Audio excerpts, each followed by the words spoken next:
Zaun is a place of wondrous experimentation and vibrant, colorful life where anything can be achieved, but not without a cost. For all its boundless creativity, there is also waste, destruction, and suffering in the undercity, so pervasive that even the tools created to elevate it cannot escape its corrosive grasp. Designed to remove the toxic waste claiming whole neighborhoods of Zaun, lumbering mechanical golems toiled in violently hazardous locations. One such golem worked alongside its fellows, fulfilling its programming to reclaim Zaun for the people. But the caustic reality of their mission soon wore away at its robust form, and before long, it was rendered inoperative and discarded as useless. Useless to all but one person. The inventor, Victor, discovered the abandoned golem and, seeing the potential still within the inert chassis, inspiration struck. Victor began a series of experiments seeking to improve the automation by introducing a new element that would elevate it far beyond the original scope of its creation. Hextech. Implanting a priceless hextech crystal sourced from the deserts of Shurima into the chassis of the forsaken golem, Victor waited with bated breath as the machine rumbled to life. Victor named the golem Blitzcrank, after the fizzing arcs of lightning that danced around their frame, an unexpected side effect of the hextech crystal, and sent them down into the most toxic regions of Zaun.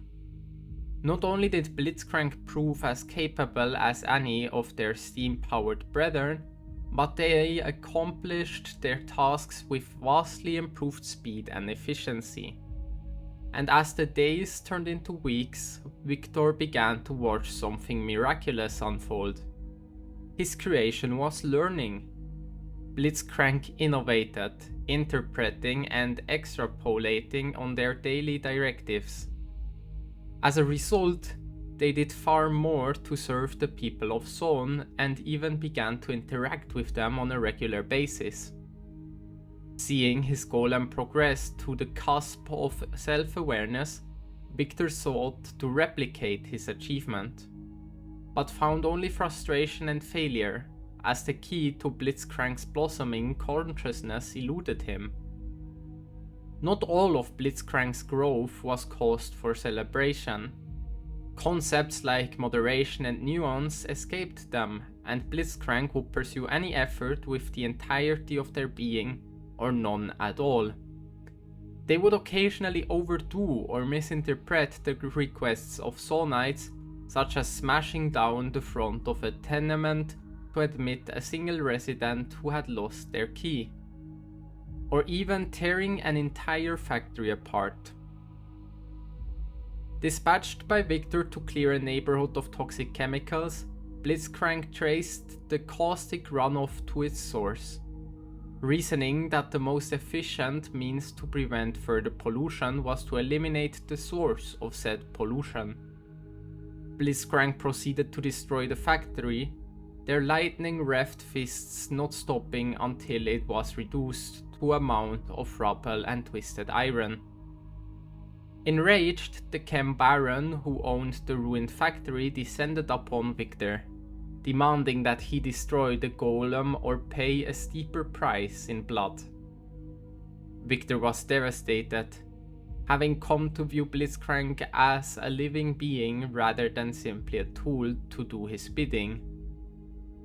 He concocted a scheme to smuggle his creation to safety, ready to accept the dangers and consequences of doing so.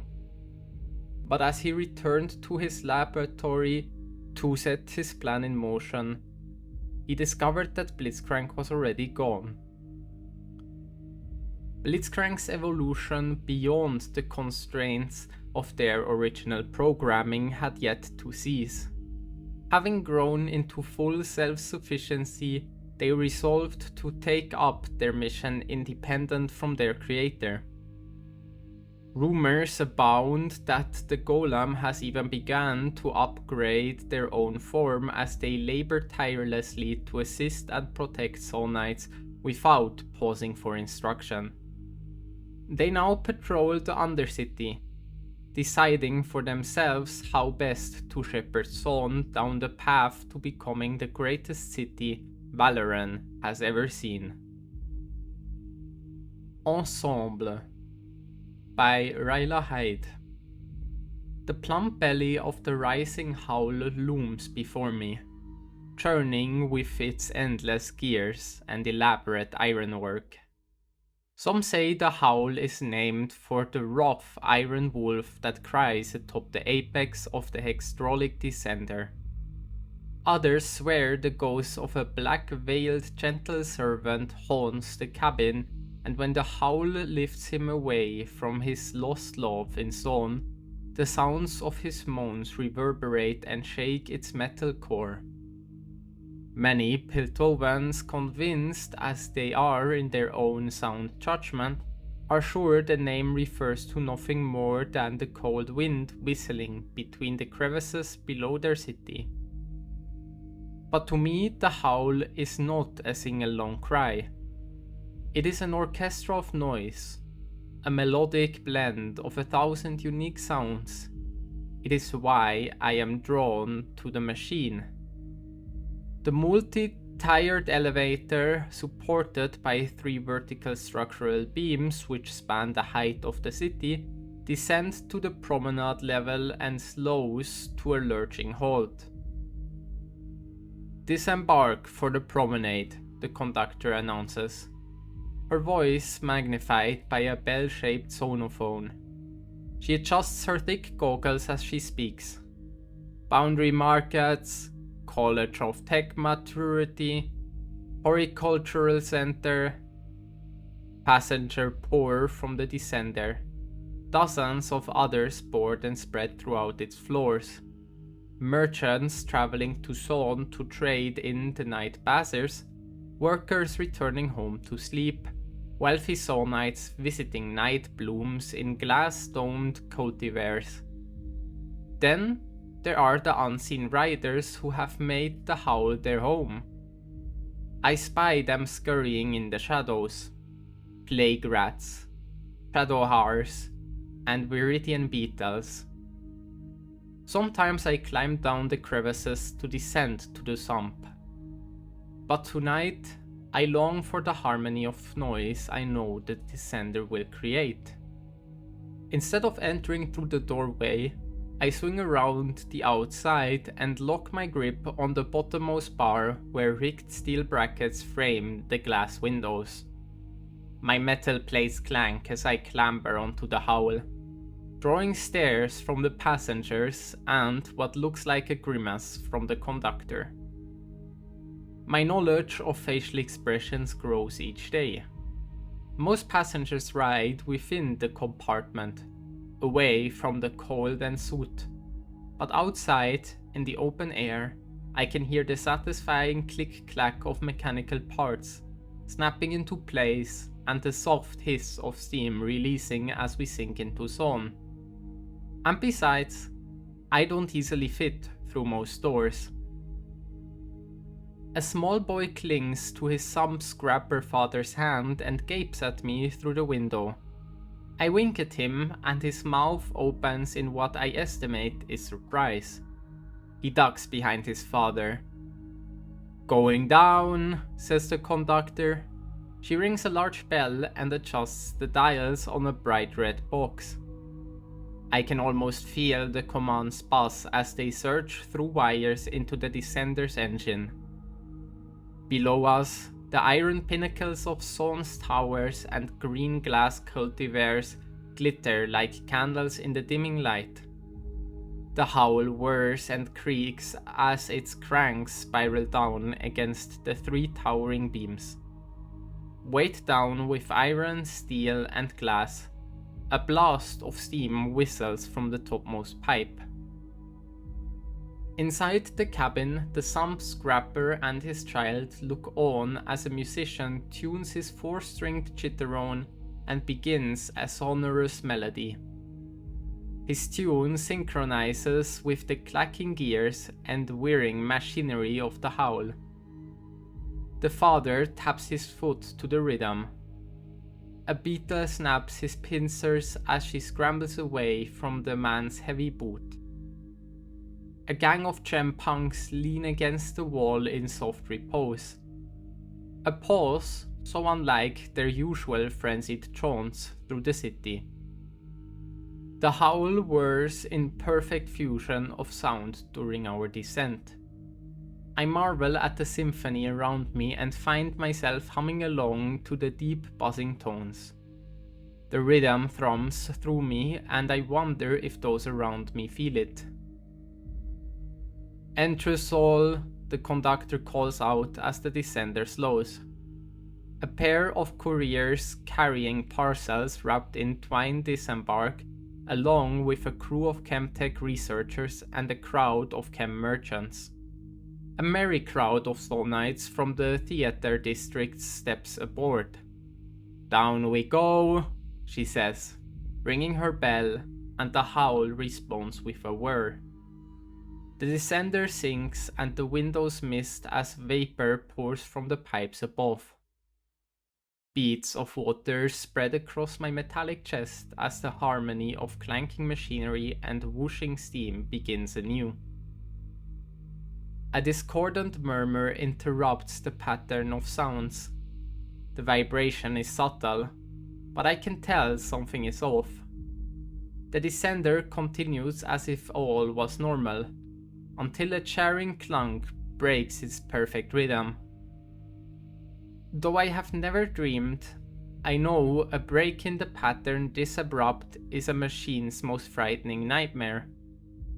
The spiraling gearway is jammed, and the cabin's iron brackets grate against it with a horrible screech. Many lives are at stake, and I feel the machine's pain as it braces desperately against the support beams. The entire weight of the howl heaves against its bending columns, and the cabin tilts at a lurching angle. Rivets burst from their seams as metal is pulled away from itself. We wobble for a moment, then drop. Inside the cabin, passengers scream and grasp at the nearest railing as they plunge. This is a different kind of howl. I tighten my hold on the cabin's bottommost platform. I extend my other arm, launching it toward one of the 3 vertical structural beams. The iron column is slippery in the mist and my grip misses it by inches. I retract my arm and steam blasts from my back as I try again, whizzing it toward the second beam. Another miss. Time slows. Inside the cabin, the chem punks cling to a ledge while the Viridian beetle flies out an open window.